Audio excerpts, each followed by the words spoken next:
दोस्तों, क्या आप इमेजिन कर सकते हैं कि एक मूवी को बनने में ज्यादा से ज्यादा कितने साल लग सकते हैं? 1 साल, 2 साल या फिर 5 साल। लेकिन आज मैं जिस मूवी को एक्सप्लेन करने वाला हूँ उसे बनने में 5-6 साल नहीं बल्कि पूरे 16 साल लगे हैं। सच्ची घटना पर आधारित ये मूवी साल 1993 में नजीब और हकीम पर बना हुआ है। अपनी गुर्बत की जिंदगी से निजात पाने के लिए ये दोनों सऊदी अरब में पैसे कमाने के लिए जाते हैं, लेकिन उनके साथ जो हुआ वो कभी उन्होंने अपने सपने में भी नहीं सोचा था। कहानी की शुरुआत में हम नजीब और हकीम नाम के 2 भाइयों को सऊदी अरब के एयरपोर्ट पर देखते हैं। ये दोनों भाई सऊदी अरब में पैसे कमाने के लिए आए हैं, लेकिन एयरपोर्ट पर उनका मालिक उन्हें लेने नहीं आया होता और ऐसे ही शाम हो जाती है। तभी एक आदमी उनके पास आकर दोनों के पासपोर्ट मांगता है और उन्हें अपने पास लेकर जाता है। नजीब उस आदमी से पानी मांगता है, लेकिन वो पानी देने से मना करते हुए उन्हें गाड़ी में पीछे बैठने के लिए कहता है। काफी लंबा सफर करने के बाद वो एक रेगिस्तानी इलाके में पहुंचते हैं, जिसके बाद रात हो जाती है। नजीब और हकीम रेगिस्तान देखकर बहुत परेशान हो जाते हैं, क्योंकि वो तो कंपनी में काम करने के लिए आए थे।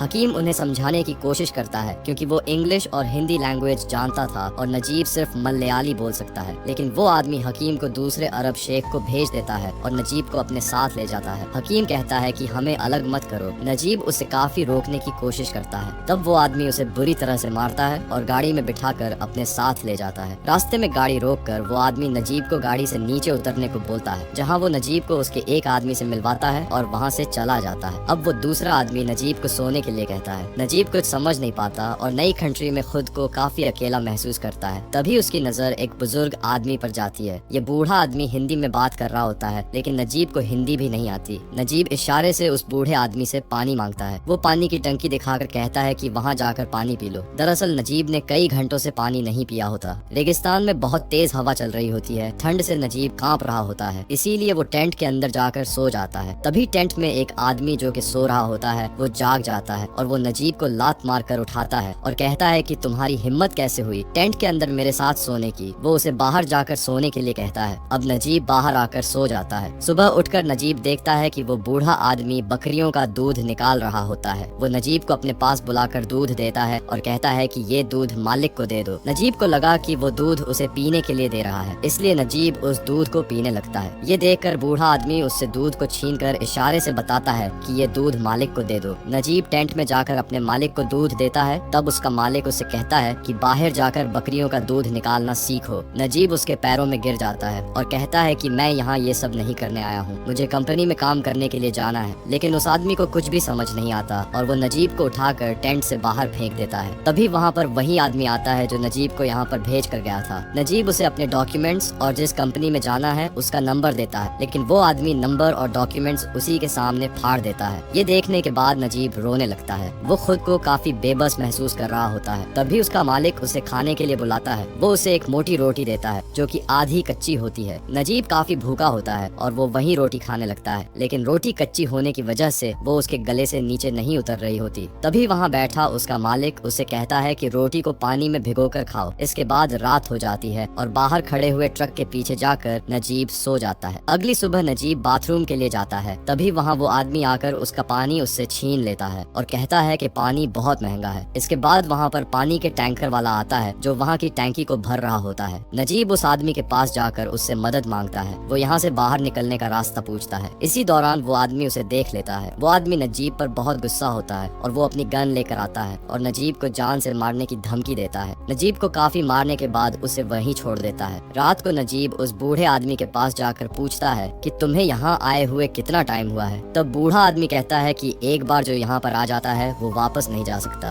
अगली सुबह नजीब का मालिक उसे कहता है कि बकरियों का दूध निकालो, क्योंकि वो बूढ़ा आदमी कहीं दिखाई नहीं दे रहा होता। यहाँ नजीब को दूध निकालने का कोई भी एक्सपीरियंस नहीं होता, इसलिए बकरियाँ उस पर हमला कर देती हैं, जिस वजह से वो जमीन पर गिर जाता है। लेकिन गुजरते वक्त के साथ नजीब ये काम भी सीख जाता है। एक दिन काम करते हुए नजीब की नजर एक कार के शीशे पर जाती है। वो खुद का चेहरा देखकर काफी मायूस हो जाता है। उसका चेहरा काफी बदल चुका होता है। नजीब सोच रहा होता है कि वो कभी भी यहाँ से नहीं निकल पाएगा, इसीलिए वो पहाड़ी से नीचे कूदकर अपने आप को मारने की कोशिश करता है। वो पहाड़ी पर जाता है और नीचे देखता है कि कई सारे गिद्ध एक मुर्दे को खा रहे होते हैं। नजीब नीचे जाकर देखता है कि आखिर ये लाश किसकी है, लेकिन जब वो नीचे जाता है तो ये लाश और किसी की नहीं बल्कि उसी बूढ़े आदमी की होती है जो उसके साथ काम करता था, जिसे मरने के बाद रेगिस्तान में फेंक दिया गया ताकि गिद्ध उसे नोच कर खा सके। नजीब सोचता है कि अगर मैं यहाँ रुका तो मेरा भी यही हाल होगा। तब नजीब वापस आ जाता है और अगली सुबह वहाँ से भागने की कोशिश करता है, लेकिन उसके मालिक को पता चल जाता है। वो ऊंट पर बैठकर उसका पीछा करता है और गोली चलाता है। गोली की आवाज सुनकर नजीब डर जाता है और वहीं पर ही रुक जाता है। उसका मालिक उसे बहुत बुरी तरह से मारता है और उसका एक पैर तोड़ देता है ताकि वो फिर से भाग ना पाए। अब इसके बाद रात हो जाती है और नजीब बड़ी मुश्किल से अपने हाथ खोलकर पानी पीता है। यहाँ पर काफी समय बीत जाते हैं और हम देखते हैं कि नजीब को काफी वक्त गुजर चुका होता है। एक दिन वो रेगिस्तान में भेड़ों को चरा रहा होता है, तभी अचानक बारिश होने लगती है। नजीब अपनी बकरियों को लेकर एक गुफा के अंदर सहारा लेता है। कुछ देर बाद उसे एक आवाज सुनाई देती है और वो गुफा से बाहर निकलकर उसी आवाज की तरफ जाता है। कुछ दूरी पर उसे एक आदमी दिखाई देता है। यहाँ पर ये आदमी कोई और नहीं बल्कि वो नजीब का भाई हकीम होता है। ये दोनों एक दूसरे के गले मिलकर बहुत रोते हैं। दोनों को अपनी आंखों पर यकीन नहीं होता कि कई सालों से ये दोनों गुलामी की जिंदगी जी रहे होते हैं। हकीम बताता है कि मुझसे कई जगहों पर काम करवाया गया और काफी टॉर्चर भी किया गया। तभी दूर से एक गाड़ी आकर खड़ी हो जाती है। हकीम कहता है कि मेरा मालिक आया है। इसके बाद हकीम वहाँ से चला जाता है। अगली सुबह नजीब जब ऊँट लेकर जा रहा होता है तब वहाँ पर हकीम आता है और उसे एक चिट्ठी देकर चला जाता है। नजीब उस चिट्ठी को पढ़ता है जिसमें लिखा होता है कि मैं जहाँ काम करता हूँ वहाँ इब्राहिम नाम का एक आदमी है जो यहाँ के सारे रास्ते जानता है और वो हमारी मदद करने के लिए तैयार है। हम उसकी मदद से यहाँ से भाग सकते हैं। कुछ दिनों के बाद नजीब, हकीम और इब्राहिम एक जगह पर मिलते हैं। इब्राहिम बताता है कि कुछ दिन बाद बड़े मालिक की बेटी की शादी है और सभी लोग वहाँ जाएंगे। ये दिन सही रहेगा हमारे लिए यहाँ से भागने के लिए। इसके बाद काफी टाइम गुजर जाते हैं और शादी के दिन आ जाता है। नजीब को उसका मालिक बोलता है कि मैं 2 दिन के लिए शादी में जा रहा हूँ और तुम यहाँ भेड़ों का ख्याल रखोगे। उसके जाने के बाद नजीब सबसे पहले नहाता है क्योंकि वो कई महीनों से नहाया नहीं होता। इसके बाद वो वही कपड़े पहनता है जिन कपड़ों में वो यहाँ आया था, लेकिन उसकी पैंट काफी लूज हो चुकी थी, इसलिए वो रस्सी को बांधकर पैंट पहनता है। अगले दिन नजीब भेड़ों को चारा देता है और कहता है कि मैं यहाँ से जा रहा हूँ और कभी भी वापस नहीं आऊंगा। तभी हकीम और इब्राहिम वहाँ पर आते हैं। इसके बाद तीनों यहाँ से निकल जाते हैं। अब सफर करते करते इनको रात हो जाती है। तीनों काफी थके हुए होते हैं। रास्ते में वो देखते हैं कि एक काफिला आराम कर रहा है। इब्राहिम उनके पास पानी के लिए जाता है, लेकिन वहाँ बैठा आदमी उन पर गोलियां चलाने लगता है और तीनों वहाँ से भाग जाते हैं। इसके बाद सुबह हो जाती है। हकीम और नजीब इन दोनों को बहुत प्यास लगी होती है। हकीम इब्राहिम से पूछता है कि रास्ता कहाँ पर है, यहाँ तो चारों तरफ सिर्फ रेगिस्तान ही रेगिस्तान है। तब इब्राहिम कहता है कि हम रास्ता भटक चुके हैं और गलत साइड में बढ़ रहे हैं। कुछ देर बाद हकीम देखता है कि एक ऊँट पानी पी रहा है। वो पागलों की तरह उस तरफ भागता है। इब्राहिम कहता है कि वहाँ पानी नहीं है, ये सिर्फ तुम्हारा वहम है। हकीम जब वहाँ पर पहुँचता है तो वो देखता है कि वहाँ पर एक मरा हुआ ऊँट पड़ा होता है। ये तीनों फिर से आगे बढ़ने लगते हैं और एक जगह नमाज पढ़ने के लिए रुकते हैं। तभी कई सारे रेगिस्तानी जहरीले सांप रेत से बाहर निकलते हैं। इब्राहिम हकीम को खींचकर बचा लेता है, लेकिन नजीब का पैर टूटा हुआ होता है जिसकी वजह से वो तेजी से भाग नहीं पाता। इसलिए उसे इब्राहिम कहता है कि हिलना मत, चुपचाप खड़े रहो। यहाँ पर सांप नजीब के पैरों के ऊपर से गुजर जाता है। नजीब के पैरों में छाले पड़ जाते हैं, इस वजह से वो आगे नहीं बढ़ सकता। इसीलिए इब्राहिम अपनी जैकेट निकाल कर उसके पैरों में बांध देता है। कुछ देर आगे चलने के बाद ये दोनों भाई फिर से गिर जाते हैं क्योंकि कई दिनों से इन लोगों ने पानी नहीं पिया होता। इन सब को बेहद प्यास लगी होती है, लेकिन इब्राहिम इन दोनों को हिम्मत देता है। हकीम काफी थक चुका होता है और उसे इब्राहिम अपने कंधों पर उठा लेता है, लेकिन कुछ देर के बाद नजीब भी नीचे गिर जाता है। दोनों भाइयों को होश नहीं होता, इसीलिए इब्राहिम उन्हें अपना पसीना पिलाता है। फिर तीनों आहिस्ता आहिस्ता आगे बढ़ते हैं। कुछ देर आगे बढ़ने के बाद हकीम को होश आने लगता है। उसे शहर दिखाई देता है। वो भागने लगता है और चिल्लाते हुए कहता है कि हम पहुंच गए। वो भूख के मारे रेत खाने लगता है। नजीब उसे संभालने की कोशिश करता है, लेकिन वो नजीब को भी धक्का देकर वहाँ से भागने लगता है और आगे गिर जाता है। उसके मुंह से खून भी आने लगता है। नजीब अपने भाई को बचाने की कोशिश करता है, लेकिन हकीम की सांसें रुक जाती है। तभी रेगिस्तान में एक खतरनाक तूफान आता है। इब्राहिम नजीब को बचाकर आगे ले जाता है, लेकिन वो दोनों तूफान की लपेट में आ जाते हैं। कुछ देर के बाद तूफान भी थम जाता है। इब्राहिम और नजीब जिंदा होते हैं। नजीब खड़ा होकर अपने भाई को आवाज देता है, जिसकी डेड बॉडी तूफान में ढक जाती है। इब्राहिम नजीब को कहता है कि अगर हमें जिंदा रहना है तो आगे बढ़ना होगा। इसके बाद ये दोनों आगे बढ़ने लगते हैं और सफर में चलते चलते इनको शाम हो जाती है। तभी इन्हें पेड़ और पानी दिखाई देता है। दोनों उस तरफ पागलों की तरफ दौड़ते हैं, लेकिन इब्राहिम नजीब को पानी पीने से रोक देता है क्योंकि ये पानी जहरीला भी हो सकता है। इब्राहिम एक कपड़े को गीला करके नजीब को पानी पिलाता है और खुद भी पीता है। वहाँ पर इन्हें एक खाली बोतल भी मिलती है, जिसकी मदद से वो एक धुन बजाता है। कुछ देर बाद इन्हें आसमान में परिंदे भी दिखाई देते हैं, जिससे इन्हें समझ में आ जाता है कि किस तरफ जाना चाहिए। वो दोनों उसी साइड की तरफ जाने लगते हैं जिस तरफ परिंदे उड़ रहे थे। अब रात होने वाली होती है और नजीब की हालत काफी खराब हो चुकी होती है। रात को वो वहीं सो जाते हैं। अगली सुबह जब नजीब की आंखें खुलती हैं तो वो देखता है कि इब्राहिम वहाँ पर नहीं है। तभी उसे पानी की बोतल वहाँ पर दिखाई देती है जिसे इब्राहिम रख कर चला गया होता है और अब रेगिस्तान में नजीब अकेला आगे बढ़ता है। भूख और प्यास ने उसे बेहाल कर दिया होता है। उसके पैर में भी काफी दर्द हो रहा होता है। वो पानी की बोतल निकाल कर पानी पीता है। तभी वहाँ पर उसे गाड़ियों के गुजरने की आवाज आती है और वो उसी साइड भागने लगता है। वो देखता है कि वो हाईवे पर पहुंच चुका है। वो हाईवे पर काफी देर तक मदद लेने की कोशिश करता है। उसे वहाँ पर शाम हो जाती है। वो रोड से गुजरती हुई गाड़ियों को रोकने की कोशिश करता है, लेकिन पूरी रात खड़े होने के बाद भी वहाँ पर कोई नहीं रुकता। अगली सुबह नजीब सड़क के बीच में से आगे जा रहा होता है। तभी एक कार उसके पास आकर रुकती है। ये कार एक शेख की होती है। शेख उसे अपनी गाड़ी में बिठाता है और पीने के लिए पानी भी देता है। वो शेख शहर में आकर नजीब को एक इंडियन होटल के सामने छोड़ देता है, जहाँ का मालिक बहुत अच्छा होता है, जो भटके हुए आदमियों की मदद करता है। वो नजीब को नहलाता है, उसके बाल भी कटवाता है। नजीब की तबीयत काफी खराब होती है, इसीलिए वो वहीं पर डॉक्टर को बुलवाकर उसका ट्रीटमेंट करवाता है। नजीब पूरी रात आराम करता है। अब वो काफी ठीक महसूस कर रहा होता है। होटल का मालिक नजीब को कहता है कि तुम्हारे दिए हुए पते से तुम्हारे फैमिली के साथ कांटेक्ट हो चुका है। इसके बाद वो नजीब की फैमिली से उसकी बात करवाता है। नजीब अपनी फैमिली से बात करते हुए बहुत रोता है। इसके बाद नजीब को पुलिस स्टेशन ले जाया जाता है ताकि प्रोसेस पूरा होने के बाद उसे इंडिया वापस भेज दिया जाए। दरअसल जिनके पास डॉक्यूमेंट नहीं होते हैं उन्हें जेल में 3 महीने रखा जाता है। तभी जेल में कुछ लोग आते हैं उन लोगों की पहचान करने जो अपनी कंपनी या उनके मुल्क से भाग आते हैं। असल में अरब में मालिक अपने गुलामों को पहचान कर ले जाते हैं। तभी नजीब को वो आदमी दिखाई देता है जो उसे गुलाम बनाकर ले गया था। वो नजीब के पास आकर रुकता है। यहाँ नजीब को लगता है कि वो शेख उसे फिर से गुलाम बनाकर ले जाएगा, लेकिन वो शेख उसके सर पर हाथ रखकर कहता है कि तुम मेरे यहाँ से भागे ठीक है, अगर मैंने तुम्हें स्पॉन्सर किया होता तो मैं तुम्हें वापस रेगिस्तान में लेकर सबक सिखाता, लेकिन तुम मेरे बुलाए हुए गुलाम नहीं हो। वो तो मुझे कोई नहीं मिला तो मैंने तुम्हें गुलाम बनाया था। इतना कहकर वो शेख वहाँ से चला जाता है। नजीब काफी डर जाता है। तभी उसके पास में खड़ा हुआ आदमी उसे बताता है कि उसने तुम्हें स्पॉन्सर नहीं किया था, इसीलिए वो चला गया, लेकिन तुम गलत वीजा पर आए थे, इसीलिए तुम उसके जाल में फंस गए, लेकिन अब तुम अपने घर वापस जा सकते हो। नजीब वहीं बैठकर बहुत रोने लगता है। अगले सीन में हम देखते हैं कि नजीब प्लेन की तरफ जा रहा होता है। तब वो कहता है कि कोई परदेश जाता है तब अपने घर वालों के लिए तोहफा लेकर आता है, लेकिन मेरी वाइफ और मेरे बेटे को देने के लिए सिर्फ मेरी बची हुई जिंदगी है। इन्हीं लाइंस के साथ इस मूवी का द एंड हो जाता है। तो दोस्तों कैसी लगी आपको ये कहानी? उम्मीद करूंगा कि आपको ये कहानी पसंद आई होगी। मिलते हैं एक और मजेदार कहानी के साथ।